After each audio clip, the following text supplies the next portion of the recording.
Guys এখানে দেখতেই পাচ্ছ আমি এটা রং করছি, সাদা রং। আর দেখো হাতে জড়ি করে নিয়েছি, তারপরে রংটা করছি,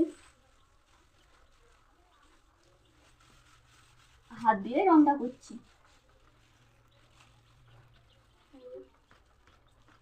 কি করলি না বুঝতে পারবো। এই কাঠটায় রং করা হয়নি আর পোকায় কাঠটা নষ্ট করে দিচ্ছে, সেই জন্য রংটা করে দেওয়া হচ্ছে,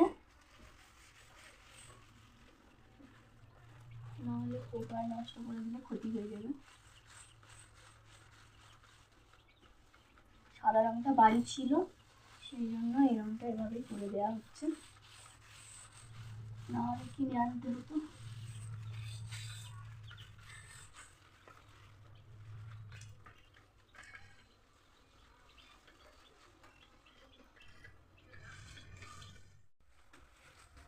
অনেকটাই প্রায় হয়ে গেছে, আর অর্ধেক বাকি আছে।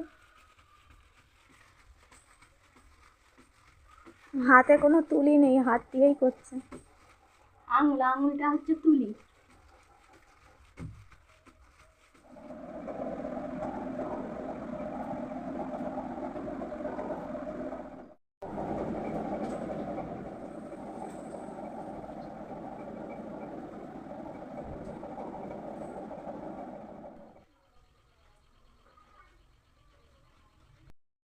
গাইস রং অনেকটা বেশি রয়ে গেছে, সেই জন্য এই জানলাটাকেও আমরা রং করে দেব।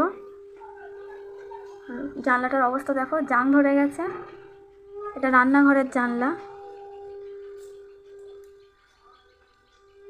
আর ওর হাতটা দেখো জড়ি পড়েছিল, কিন্তু এখন সে জড়ি নেই, হাতে রং ভর্তি হয়ে গেছে।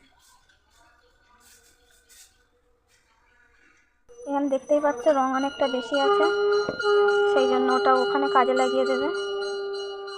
পার্শে মাছ দিয়ে একটা সবজির তরকারি, কুমড়ো, শিম, পালং শাক একটা তরকারি, আর এখানে আছে লোটে মাছের কিমা।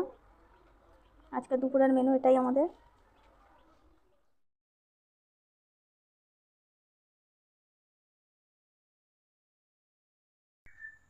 গাইজ রং করা আমার হয়ে গেছে, দেখতেই পাচ্ছ, আর শুকিয়েও গেছে। কেমন হয়েছে দেখতেই পাচ্ছ, ভালোই দেখাচ্ছে, সাদা রং তো। আর ওইগুলোই লেগে গেছে, ওগুলো একটু পরে মুছে দেওয়া যাবে। আর রান্নাঘরের জানলাটা কেমন হয়েছে তোমাদেরকে দেখায়, এটা তো ভালোই দেখাচ্ছে, আমার চোখে ভালো লাগছে। গাইজ দেখো জানলাটা কেমন লাগছে, ভালোই দেখাচ্ছে। এটা জং ধরে গেছিলো, এখন সাদা রং করে দেওয়া হয়েছে, আর এই জায়গাটায় দেওয়া হয়ে গেছে।